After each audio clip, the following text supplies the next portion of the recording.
my privilege to be with you today to really address this topic around high-performance marketing. And I really like what Michael had to say when he did the setup about it being integrated marketing and really looking at accelerated results. Because what you'll find is this is not just a modern marketing discussion. It is not about what are the tactics or the integration of tactics that you should be using. It's really about taking those integrated tactics and looking to accelerate results. So it's really truly about sales and marketing alignment and driving effectiveness in the channel. So I'm going to jump in, and hopefully we will have some time at the end for some questions. But for today's agenda, I'm going to go through a couple of things. I'm going to talk about some trends and root us around some trends and some research around digital marketing and integrated programs. This is going to tail into a bit of a change in the B2B buyer and their behavior and what's driving the necessity and the essentialness of making this change. We'll touch on some organizational implications based on that behavior and these trends that we're seeing. So how can you as an organization look to build up some resources and some skill sets and expertise internally? And then we'll go through some high-performance B2B marketing. What do we mean by that? Some common characteristics that we're seeing of those organizations, both large and small, that are outperforming their peer set out in the marketplace. So let's dive right into a little bit of an executive summary. What we've found, and this is probably not news to many of you, is that marketing and sales are often the revenue engine, right? Marketing supporting sales and accelerating the growth. But they're often not aligned, and they're often not very good partners in organizations. They can work within silos. And so couple that with the massive evolution of this modern marketing and how B2B marketing is really evolving and transforming the way that buyers can access information and the way that sellers need to start addressing go-to-market.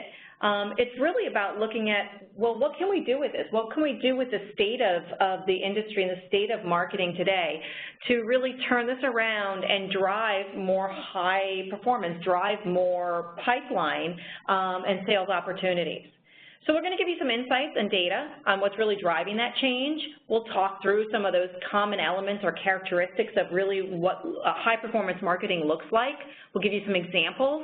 And then we'll talk about some high-performance marketing in action and how it's delivering results. We'll hear from Michael about some exciting things that they're doing as well. So it's going to be a packed agenda, as we said, and we'll get to some questions if anyone has any at the end. So to take a look at the state, let's look at the rise of digital, and we'll take a 50-year view because today's modern marketing, the definition of modern marketing, and you can notice that I keep using that term, but I chose to call this presentation with Michael high-performance marketing because it's really about how do we apply that to an organization. But so if we look at the definition, we'll have to look at it over a 50-year span. And in the 60s, it was really about the 4 Ps, right? Product, price, promotion, and place. When we moved into the 70s and 80s, all of a sudden it was about advertising, copywriting. Those were king, and that was really making the difference in organizations, getting their message out there. What we saw happening towards the end of the 90s into the 2000s, we saw the rise of digital marketing, right? It was marketing started to be reshaped by the internet. And so then what we're seeing now is the rise of this integrated marketing, and really it's the buyer behavior and how buyer behavior is actually reshaped by the internet and by the access that buyers now have. And so when you take that behavior and you take that reshaping, we want to look at how this reshaping is driving specific trends out there. So when we look at it, we see that personalization and persona-based marketing is really taking hold. It's really resonating with buyers. Content is king. I think we can all agree that content is king, and so content advertising and taking content maybe from what would be a white paper format and creating modular bite-sized pieces so that it's easily digestible, that's personalized and tailored to the buyer, really helps with not only shareability, but also these smaller pieces of content really pays off. It really helps move the buyer along in their decision-making process because they can access the pieces, those bite-sized digestible pieces at the time that they need it. And they can, if you combine this with online and offline tactics, that's really where we're seeing this sophisticated balance of online and offline tactics really taking hold. Because the question remains is, how many of you have really sat down to read a 10-plus page white paper cover to cover in even just the last 3 months? And what we find is that was traditionally the way that buyers would become educated, and often that white paper came, out of a briefcase of a salesperson or sent via email so that the buyer could access the information and educate themselves. But what's happening now is that they're going out and educating themselves on their own, accessing things digitally when they find the need, when they prefer to access it. So what we're finding are some drivers and symptoms of this marketing change. And some of the drivers of this change is that more prospect interaction is occurring online. This is not news to us. But what's happening is, and the implication of that is, it's actually shortening the actual time that sales has to influence an opportunity. Also, marketing is becoming much more measurable. And I'll say that people have heard me say this many, many times, that you should not fund what you cannot measure. And so what we're finding is for every dollar that's being invested, and that could be your marketing dollar budget, or it could be even a discretionary market development fund, so an incentive fund, it's really about becoming more accountable. And so what we're finding from a digital aspect and around some of the symptoms of this change is that we see that more than 60% of leads are actually originating via the web. And we see by the end of 2016, the end of this year, which, we're getting very close to, we're going to see that increase to about 71%. So what we're finding is that from a lead generation or inquiry generation standpoint, that digital and the web is critically important. It's outweighing some of those other traditional tactics. And then the other thing that we're finding, and this is critically important, is around performance. What we've uncovered in our research is that marketing organizations that market to the buyer's journey, the journey that the buyer is going through in the decision-making process using integrated programs, create twice as much pipeline than those that do not. That is a powerful statement. If for nothing else that I've shared with you thus far, that should pique your interest in learning more about how can you take integrated programs and turn them around to really drive this high performance and accelerate those results that Michael talked about in the introduction. So just because I mentioned it, I want to root you around the concept of the buyer's journey. And the buyer's journey is really 3 distinct phases that the buyer goes through in their decision-making process. And that is education, so loosening the status quo and committing to change. It's around solution phase, which is exploring possible solutions, so a number of solutions, and then committing to what would be the right solution for them. And then the vendor selection, which is around justifying the decision and making the selection. And what I actually pulled was a slide from a recent B2B buying decision process framework that was based on a recent study that we did to illustrate the point around this decision-making process. And what we find is that as the buyers go through these 3 phases of education, solution, and selection, they go through some decision gates. They go through some decisions that need to be made. So in the education phase, the decision is made that there is a reason to change. So what you need to serve up and the message that you need to get out there is why. Why do they need to make a change? This is around thought leadership and really instilling the impetus to make a change. In the solution phase, it's around the decision is made, but they haven't necessarily made the decision on what approach they need to make. So this is around new paradigm. There might be a new way of solving a problem. So it's really about how. How can you do this? What makes the most sense? What are your options for making or choosing what approach you want to take? And so here's the ability to really surround solution messaging. Why is your solution better on making that change? And then lastly, the decision is made on the vendor. This is really about the vendor selection, and it's really more about competitive total cost of ownership, ROI, but it's really around who. Who are they going to go with for this change? What solution are they going to select? So this has been based on this research that I've just shared, and then what I'm about to share is based on a recent study that we did on B2B buying decisions. And the study was included over 1,300 B2B executives across North America and Europe. And what we found is we debunked the myth. You may have heard out there in the marketplace anywhere from 50%, 67% was a number that was thrown around there, 71%, 79%. It varied depending on who was speaking against it. But they talked about that 67% of the buyer's journey was done digitally. And what we found and how we debunked the myth was using this buying study, we found that buyers reported that they interact with sales representatives across from beginning to end. It's not just done digitally. They also access sales representatives. And this is really good news, particularly in the world of channel. Your channel partners are going to be even more important, or as important as we used to think that they were, right? Because they are interacting at each of these stages. They have an opportunity to engage buyers at each of these critical phases, education, solution, and selection, in the decision-making process. And in fact, what we found is that sales reps are not only the interactions that are preferred. What we find is that part of the decision-making process pulls in subject matter experts and influencers.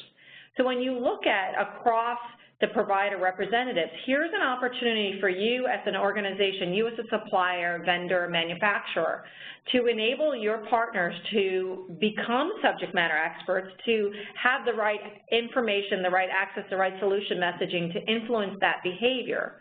You can also supply your own subject matter expertise and make that available to the partner and able to augment their selling process.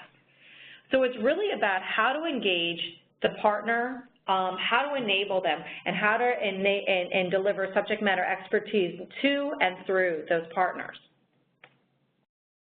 And what we found too, and another very positive outcome of this study, was that not only do buyers interact with a sales representative, again, across all those phases, but they actually agree that those interactions are also very positive. So again, it's not only that partners and sales individuals have the opportunity to influence, it's that they actually are having a huge impact. They're having a positive impact in this decision-making process. So the more that you can educate, the more that you can engage, the more that you can empower your partners, particularly with the right marketing mix, with the right integrated programs, the more that they're going to be able to reach that buyer and the more positive that outcome and the impact of that interaction is going to be. So then we take a look and we put it back into the sales representative, particularly the partner sales representative, and we talk to them about, you know, where do you start your selling process? And what we found is primarily partners and partner sales individuals tend to engage around the solution phase. And so they talk and they get engaged with the buyer around the exploration of a possible solution and pitching their, you know, their solution of choice and why they, as a trusted advisor, may be the right vendor of choice. But what we found is when we started to look at, well, who are those that were truly outperforming their peer set?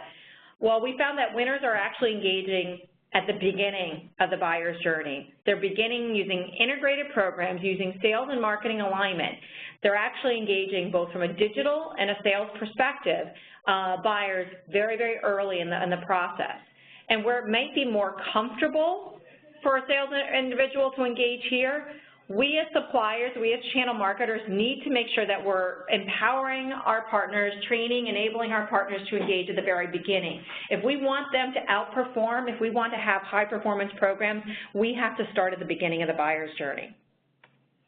And so when we talk to sales individuals and ask them what was their biggest challenge in the sales cycle, what difficulty, what inhibitors are they facing, what they said was that buyers are more informed.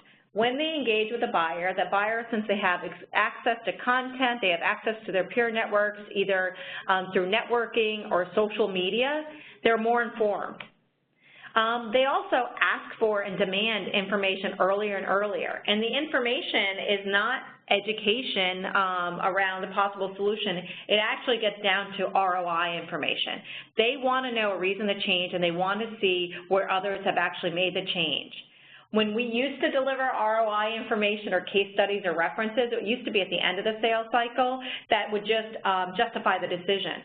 Now buyers are insisting on that type of information being made available earlier and earlier. And they're less likely to engage earlier.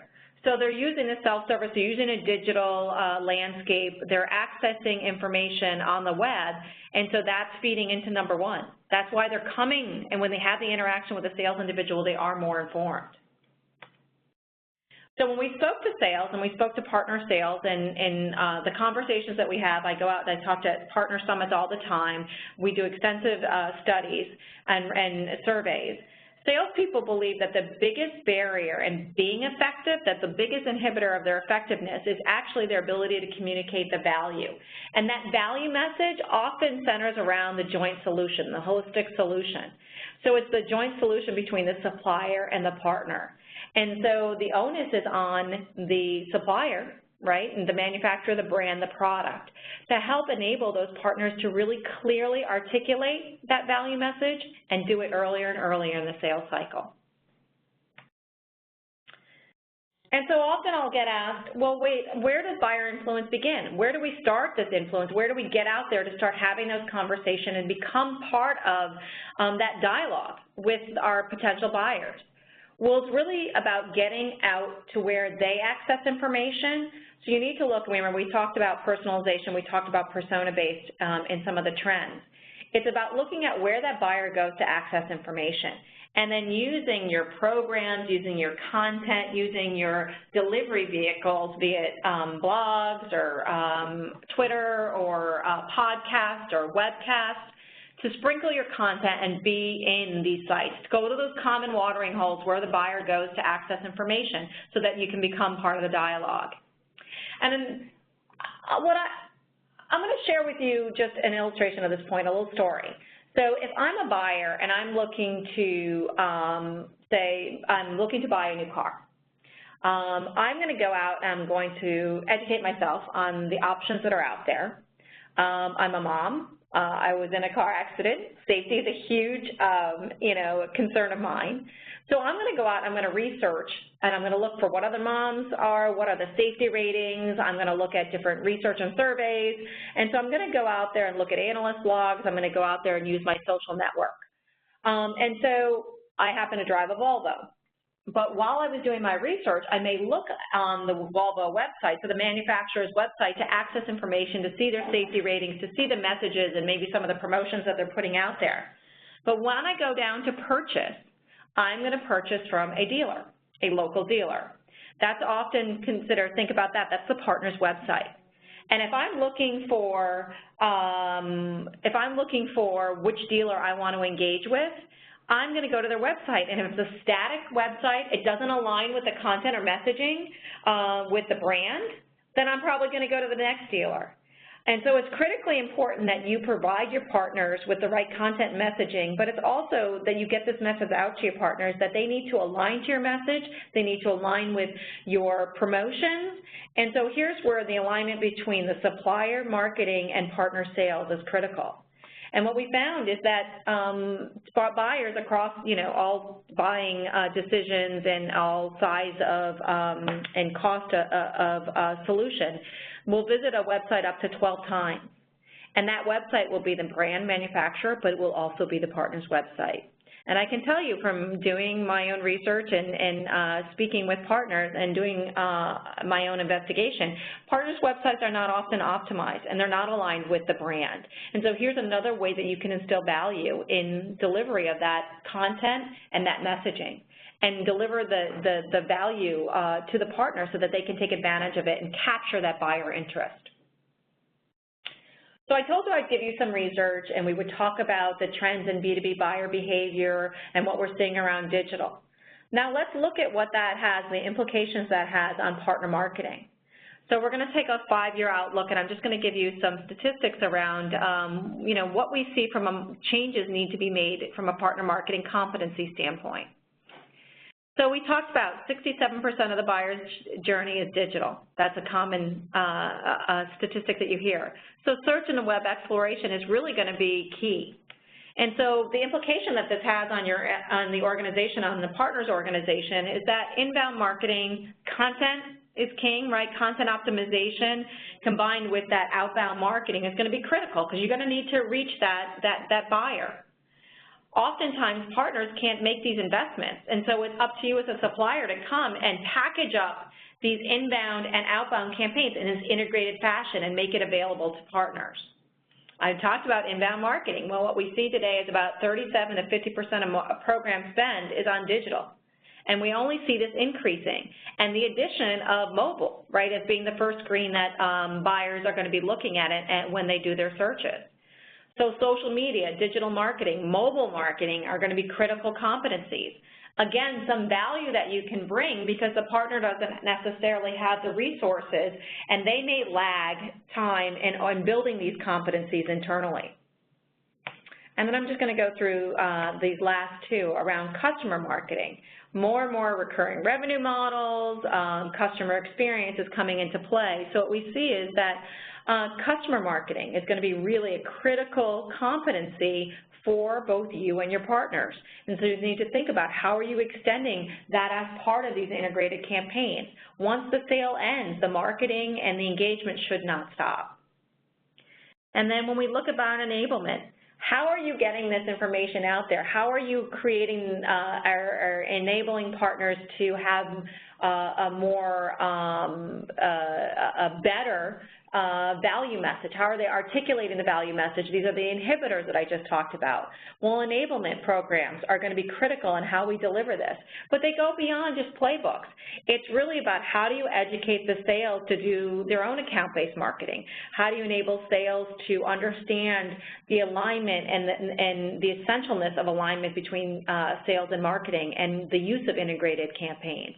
We have to move beyond these random acts of marketing that sales is used to seeing and a one-off activities to really engaging across the buyer's journey and including customer marketing. So that leads us into the high performance B2B marketing, and what does that mean? Well, what we found is in our research and working with clients, and again, those ones, we examined both large and small companies, but those that were outperforming, and we said, you know, what are some of the common characteristics of these marketing organizations that are really consistently outperforming their peer set? And we came up with a common set of characteristics. One, that it's measurable, that their marketing programs and marketing contribution is measurable. It's insightful. It's looking at buyers, looking at customers. It may be using analytics and historical data, but it's insightful about who are you targeting. It's process-driven. I said, let's move away from random acts of marketing. It's about planned activities and operationalized approaches. It's strategic. You're looking at the go-to-market and you're understanding the customer and looking at the propensity for them to purchase. It's also about integration, and I will harp on this integrated theme because it's really about that shared vision, and we'll talk a little bit more about what does integration look like and the accountability for that. And then it's focused. It's focused on the right set of activities. It's focused on those modern marketing, the program mix, and it's looking at driving these prepackaged menu-based plays. It's looking at how can we assign and align our marketing activities to truly drive and have an impact on the business. So if I'm going to dig a little deeper into each of these, let's look at measurability. Marketing is truly measurable, and the math has never been clearer. What we need to get to, and these are the areas on averages for B2B companies, to look at how are you measuring success. And so what we see is probably the most important metric to focus on is really marketing's contribution to pipeline. So what is the average cost of the demand creation campaigns, programs, activities, and what does that generate in sales pipeline opportunities? And so this is going to be critical as we look at it. How are you going to access that information? How are you going to create programs and have line of sight into how they're progressing and what are some of the results? And I'm sure Michael will touch a little bit on this, and I can at the end as well. When we look at marketing as insightful, it's really about knowing your audience and incorporating that persona base. Remember I said in the beginning some of the trends that are happening is this persona focus. So it's taking the master brand, which is the supplier, and recognizing how does the partner brand play? How is this co-branded solution going to market? It might have an industry focus. It might be regionally based. Certainly partners, and when we see go to market through different channel partners, is vertical. They definitely focus on and bring to bear some expertise in the vertical nature. So it's really, again, creating a framework that looks at all of these things down to the organization type, the true buying center that you're focused on, and the persona. That is the buyer's journey that you should be looking at, is that specific buying center and that persona's buyer's journey. You can't just root around one common buyer's journey across all your products and solutions. It has to be insightful. It has to incorporate the specific persona. When we look at it from a marketing perspective, being process-driven, it's really about planning. We look at an activity or a tactic rolls up into a marketing program, rolls up into a campaign. And so what we look at is from the campaign level, these sub-programs really focus on different aspects of tactics around reputation, around demand creation, around sales enablement, and even include market intelligence. So it's building the awareness and the interest, really creating that urgency around a theme. It might be sourcing and nurturing the demand, and it might be helping with the progression within pipeline of opportunities sourced by that theme. Oftentimes when we think about programs, we think about an event or a one-off tactic. And so what we're saying here is look at how these tactics align, and look at, instead of just saying we need to go to one event or we have to launch one event, it's, well, what are we doing around building reputation? Are we doing press? Are we doing briefings? Are we blogging about it? How can we start to source and nurture demand? And maybe that event becomes a part of that integrated program. And then again, enabling them through battle cards, playbooks, ROI tools to help really progress those opportunities once they've been qualified. And so how does this work? Well, it's tightly orchestrated. It's really a set of jobs across a broad range of aligned marketing functions. And so this is really where we start to see the integration of channel marketing and within the partner, because you as a channel marketer for the supplier may create communications and programs that are seeding for demand. It might be creating demand, you might be nurturing demand, and then passing that potentially through a partner demand center or marketing services that you make available to the partner.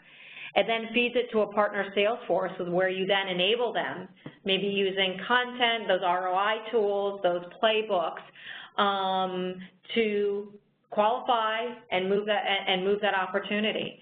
When a deal stalls, you might need to go back and create some pipeline acceleration programs or financial stimulus programs so you can accelerate those opportunities through pipe. And that might come back to you from help from either your partner business managers or partner marketing managers. So you can see where it's an aligned road between both sales and marketing, and that marketing tends to come from the supplier side, and that sales comes from the partner side. Then we look at marketing being strategic. And being strategic is really focusing around what is the demand type? What is the demand type for your offering? So if we look at demand type and we say, well, there are three kinds of demand type: new concept, new paradigm, established market. If we look at established market and we think about, say, security of the storage products and offerings, well, that's an established market. Organizations see the necessity of that product. They probably have already purchased that product. So the key requirement there for your marketing programs and how you enable your partner sales is around competitive positioning.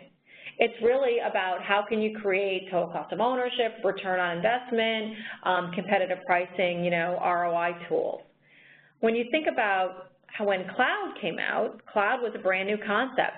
So what organizations had to do, because there wasn't necessarily a line item associated with it, you needed to create the issue. You needed to create thought leadership. You needed to go out there and educate buyers on what was going on, because this was a brand new concept.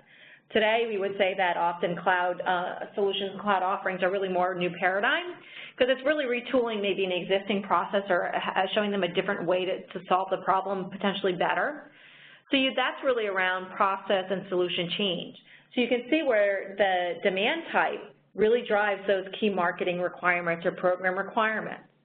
And what we find is that partners don't have access to this information. And when you start to speak to them and show them the difference in demand type and show them why they need to do this and the tactics that they need to take, they often move backwards, they move to those places in the buyer's journey where they hadn't necessarily been having those conversations yet. because you're enabling them with the thought leadership and the education, but also the tools and the support. I told you I was going to harp on integration, and this is really the integration imperative. This is really not about changing from outbound tactics and oversteering into inbound and only focusing on inbound. It's really about the mix. It's about balancing both inbound and outbound to increase both program efficiency and effectiveness. And so what we find is when there's an integration of these programs, that the effectiveness goes up. You need less inquiries, you need fewer leads, so those inquiries that became marketing qualified leads to close a deal, and you're actually sourcing more pipeline. From an efficiency standpoint, you need fewer outbound touches that tend to be more costly. We see organizations creating and deploying fewer programs. And so what they're finding also is that they have a lower cost per lead. So not only are they having to develop and deliver less programs at a lower cost, but they need less inquiries at the top of the waterfall, demand waterfall, to have closed-won business at the end. So what does that mean? It means happy buyers and customers, right? And happy channel marketers because their programs are much more effective and much more efficient. Marketing is also focused, and what we found is that those organizations that really truly were performing at a higher level took the customer in mind. They took a very customer-centric approach, and they created marketing requirements and created marketing programs that were required for those target buyers. And so this is actually an example of a best-in-class approach for delivering programs to and through your partners. And what it is looking at the buyer and the buyer's journey, educating that partner on that, and then delivering prepackaged programs that are mapped to that requirement, that fulfill that requirement for marketing, that are a balance between outbound and inbound tactics. And so what you see, this is just a general example of a menu, but what you see is you see a mix of both inbound and outbound tactics represented here. And when you deliver these to the partners, instead of just delivering them pieces of these programs and asking them to whip up their own marketing program by giving them a landing page or giving them a telemarketing script and giving them content syndication here and there, by packaging them up in such a way that they have access to them, we find that they're 3 times more likely to take you up on those programs, and those programs, back to the previous slide, are more effective and more efficient. And so marketing can't go it alone. There's actually started this off about talking about sales and marketing alignment. And it's really about recognizing that marketing has an ability to enable sales, but it's only when sales understands this and understands that they also have a role in enabling marketing. And so what we see is you need to go and set the expectations with both sales and marketing to expect more. It's about that measurability, about accountability, and really looking at that focused marketing. It's around support focus. I talked about those random acts of marketing. You cannot insist that you have to have this one event without looking at it across more of a campaign or process-driven approach. That's really what drives sales productivity. It's about sharing insights. Marketing has insights, they have data, but it's also sales, who's closest to the customer and has access to information, and particularly your partner sales organization that can really share buyer insights. It's around joint planning. Never has there been a need for joint planning, even more so than in the channel. It's about creating a shared go-to-market plan and strategy, sharing that with your partners, and engaging them in the process. And then it's around enabling marketing.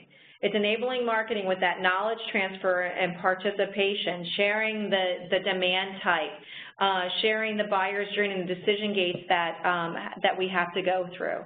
So it's really about this shared road. Not one organization can go it alone. Siloed efforts do not work. Where we see the high performance coming in is the integration. It's the alignment between sales and marketing, and it's the integration of marketing programs.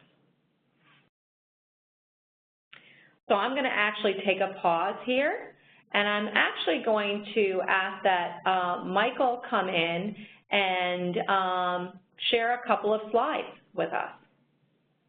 Absolutely. Thank you, Maria.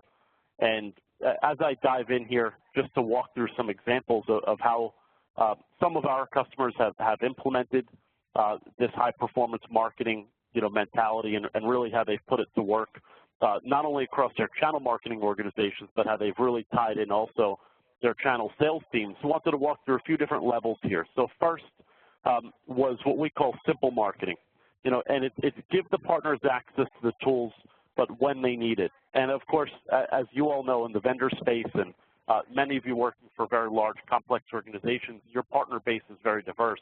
And many partners need clear direction, they need clear playbooks, and they need things to be very easily accessible and easily digestible to access and to execute.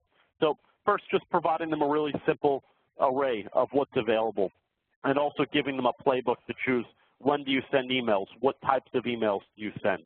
And then even having emails set up so that not only are they very basic and very easy to execute, but if you want to get more complex to tackle the buyer's journey like Maria described, the nurture streams can be set to be automated, the flow can be automated, because again, a lot of partners don't necessarily know how to set this up. Many of them don't have the time to, they might not have a marketing team to, so being able to automate as much of this as possible.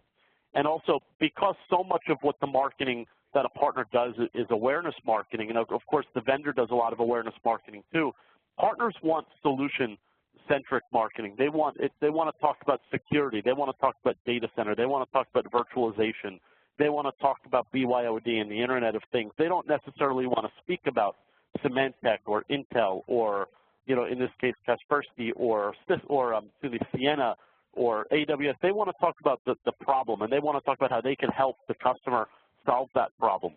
And again, a lot of the marketing, the whole buyer's journey is very important, but a lot of the marketing that happens at the beginning is going to be very solution-focused, and the partner needs to know when to send out what, and again, that should be very prescriptive. Now, of course, for a partner, much of what they're doing also is about building their own brand. So helping them build a following, helping them establish themselves as thought leaders in their space with their own local following. So again, making it very easy for partners to have social posts on their behalf, and giving some of the bigger partners the ability also to customize the post or to add their own or to develop their own different feeds, for their Twitter page, for their LinkedIn, for their Facebook, whatever media you choose to really supply and to feed there. But social marketing is something that's very helpful for partners to better build their brand and to better establish themselves. Okay? And then giving them even vertical solutions. So landing pages and email campaigns that really hone in on a vertical, whether it be retail or whether it be healthcare or the financial space, because it's statistically proven click-through rates and lead submission rates go up between 25 and 30% when campaigns are given based on a specific target market or a specific business size.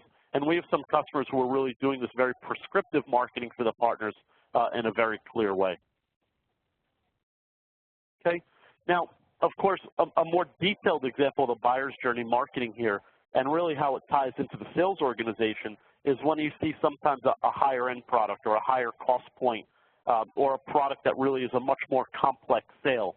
And an example I'm going to use here is a program we ran for the FlexPod product, which FlexPod is a joint alliance program between Cisco, VMware, and NetApp. And it's a very high cost point for kind of a data center, excuse me, and a network all in a box. And what we found is that to really, for partners to be truly effective at tackling this type of marketing campaign, that there needed to be a multitude of integrated multi-channel tactics at their fingertips. So, of course, at the front end, just basic demand gen emails and landing pages, at the beginning of this buyer's journey. Of course, that landing page is very specific to FlexPod. On that landing page is a retargeting cookie. And of course, the goal of that retargeting cookie is because over 90% of visitors who go to a site, and Maria mentioned that this could be the partner site, it could be the vendor site, but 90+% of the visitors go and leave. So we want to make sure that, again, FlexPod is going to be repeatedly shown to those prospects as they visit other sites. So in this case, they visit Computer World, they see FlexPod. And of course, they click on that, it brings them to another landing page that could have more specific content because now they've moved themselves through the buyer's journey. And of course, while this is happening, that customer is generating a lead score because of their interaction with the marketing. So that lead score is going to trigger a specific nurture stream now. And again, all of this happening on the background, so the partner doesn't even know this is necessarily going on. But as that customer moves themselves down the buyer's journey, the marketing is simultaneously changing and activating based on where that partner sits in the journey. And of course, after they've gone through many of these steps, we even plugged in a webinar. And the reason why we use the webinar is because statistically we found that 15 to 20% of webinar registrants for a product in the IT space, especially in the hardware space, convert to sales qualified leads. So, and by the way, that same statistic holds true whether the person actually attends the webinar or simply just registers. So that was more the gate at the end of the process, at which point, of course, even if the person did attend, if they did not attend, that was then passed to the partner organization. A lead alert was created. It was sent directly to the partner, of course, for the partner to follow up. Many of you in the industry know partner responsibility and partner follow-up is kind of an ever-changing battle, and it's a task that's not always complete. So also simultaneous is another nurture campaign now directed at this prospect because they've now entered the sales cycle. And of course, this campaign still comes on behalf of the partner. It still comes with the same information about FlexPod, but now it takes in more of the end of the buyer's journey, more of the comparisons, more of the ROI data, more case studies and implementation examples, total cost of ownership savings, et cetera. And of course, all of these different data points are tracked throughout. So even if someone does drop out of the buyer's journey, that's tracked and this partner has access to those data. Now, we found that there were some partners, of course, who understood this and could activate this all on their own. We had others that knew this and they knew this was important, and of course they wanted to sell FlexPod, but they also had the option for someone to execute for them, which I think is key, and also the option where if they just wanted to opt into certain components, it wasn't recommended, but of course they did have the ability to take that as well. Last example before I turn it back to Maria for Q&A and final takeaways is what I call any marketing, anytime, anywhere.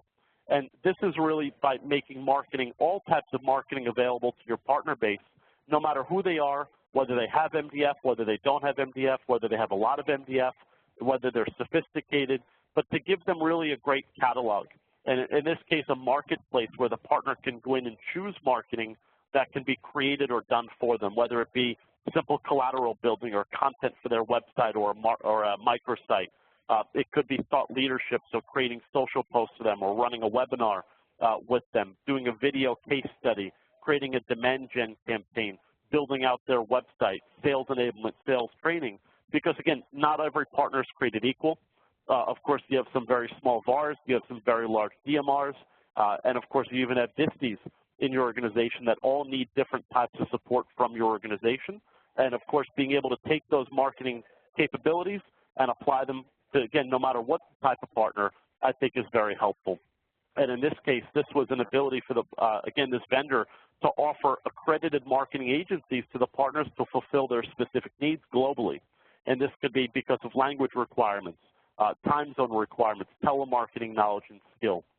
Okay, the partner can browse these agencies. They've all been vetted. They could search by service type or provider just to make it very easy in an Amazon.com-like environment to just pick and choose what they want. Of course, specific SLA, so all this is tracked, so the partner experience is always very positive, and clear deliverables that are measured, clear deliverables that are sent back to both the vendor and the partner. Maria mentioned don't fund what you cannot measure, and that was one of the key aspects here is being able to measure the results, measure the execution, and of course close the loop back to MDF spend or partner individual investment to show, okay, what's working, what's not working, who's spending, who are we getting the best ROI from, and of course, what do we continue to fund moving forward. So there are many ways to apply what Maria described. We know not every vendor and supplier is cut the same. We know not every partner organization is cut the same, but we've seen very similar programs implemented for partner groups of 20 and 25 and all the way up to partner groups of 100,000 plus. Of course, again, it's a matter of taking the same concept Maria described, flexibly applying it to the partner ecosystem, and of course then setting it and automating it to make the partner experience very positive and very easy. Okay. So before we jump into Q&A, just want to turn it over to Maria again just for some takeaways. So Maria, if you don't mind jumping in here, and then we do have a few questions that came in through the chat box. If any of you has any questions that have not been sent out in the chat box, please feel free to submit them, and we'll try to get to them before the top of the hour. Maria? Great, and yeah, thank you so much, Michael. And you know, I was struck by a couple of things that you said that I just want to call out before I go through the takeaways. You said a couple of things. You said prescriptive. It's not just making programs available that are integrated and easy to access. It's showing them why they need to use integrated programs, you know, the value that it brings, how they're more efficient, they're more effective, that, you know, you create twice as much pipeline, but it's also showing them how and when to use it. So it's that prescriptive guidance that really is the secret sauce. The other thing that you were showing is, when I was thinking about the characteristics of high-performance marketing, and I went through those 6 common characteristics, you know, the measurability, you know, you actually just touched on that. The insightfulness, you talked about how you add vertical, you know, you look at the specific buyer and the region and the sub-vertical that they're in. Certainly process-driven, because we looked at how are you going to build awareness when you went through that multi-touch campaign. You're building awareness, you're moving them through the process. It's strategic, looking at where they are in the buyer's journey, and certainly it's integrated because we talked about offline and online, you know, inbound and outbound tactics, and it being very focused. So particularly the process and the integration piece rang pretty strong for me. And then the flexibility. Often when I'm talking to suppliers and channel leaders, what I find is that they ask, I need to be able to create something that I can scale to many of my partners, or maybe the masses, or some of the small partners who, it's not self-service, you know, because self-service doesn't mean no service, but something that's more turnkey that they can take and launch on their own. But you also have to have that flexibility. You talked about different partner types to allow for a bigger partner to customize the message and differentiate themselves. And so those are some of the key takeaways that I had from listening to what you just presented. So I just wanted to call them out for our audience today. Regarding the conversation that we've been having, I just wanted to bring you back to a couple of high points from today's discussion. And, you know, we talked about B2B marketing evolving and changing, and what do you need to take advantage of that and be part of this change to use it to your advantage. It's really, first and foremost, understanding the root causes, and we talked about them. This digitally led, buyers are more informed on how buyer behavior is really transforming the way that they prefer to engage and what you need to do to support that. I think I also showed you that go-to-market strategy is really a balance of non-human and human-to-human interactions, which is, you know, good news for partner sales and those sales individuals. It's really about that balance of both, again, human and more of those digital and marketing supported interactions. And then we talk about the buyers actually interact across the buyer's journey. So it's really talking and understanding and getting the right programs in place and talking to your partners about the need to start from the beginning, right? The need to start from all 3 of those phases of the buyer's journey. And then I think we've showed you that, you know, inbound and digital has really become a requirement. It has to be a part of this integrated marketing mix. Because what we have found that those organizations, and I'm going to say it again, that use that market to using integrated programs to the buyer's journey create twice as much pipeline than those that do not. So it's those organizations that are outperforming their others. And where do you start? You start to be where your buyers are. You need to start by becoming part of that conversation to get your information out there so that you can become engaged in the dialogue. And the key is you got to start now, because buyers are already acting and interacting this way. So organizations need to make sure that they move into this integrated programs as quickly and as effectively as possible. So that concludes the presentation portion. I know we just have a couple of minutes for questions. Michael, I don't know if there's anything that has come in. There's one that came in when you were describing cloud. Let me just read it. It said, I'm working for a large global company going through a big transition. We have many partners that are changing their focus as well. If you were going through this transition from on-prem to the cloud and bringing in your first round of born-in-the-cloud partners, where would you start in applying these best practice high-performance marketing to those new partners and to a very changing partner ecosystem? You know, and I think that's an incredibly relevant question because we have so many organizations that are doing that.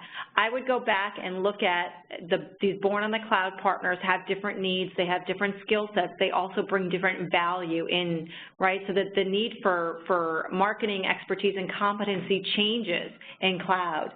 And so what we find is that one is recognizing that and then marketing to that. So it's part of enablement, making sure that the services that they're bringing in, the customer experience, customer marketing becomes a big piece of it. To make sure that you first enable your partners to have the right those new partners to have the right conversations, to have those right value messages. And then the second thing is to map those marketing tactics and include and look at the marketing requirement may change and may include more customer marketing, more customer experience, more product readiness that has to happen on the enablement side, and then how are you going to measure them? So, and then lastly, I'll throw this in, not only how are you going to measure the results of your campaigns, but how are you going to incent those partners? Because what you have to find is that the way that you supported a traditional partner is going to be different with those born in the cloud partners. So you may need to look at how are we going to incent them to look at more recurring revenue, how are we going to incent them on renewals, how are we going to incent them in a different way so that we engage and support them and provide the right content and messaging and tactics across that buyer's journey. That buyer's journey is going to be very unique, and you have to map your tactics and enablement activities to the buyer and then support your partner in delivering those to that buyer. Very good, Maria. I think that's a perfect answer and probably a great way to wrap up as we're now hitting the top of the hour. We hear that question a lot, so I was glad that was one of the questions that came in. Just as we wrap up, first I want to thank everyone for attending. Again, high-performance marketing, marketing's role in driving sales effectiveness in the channel.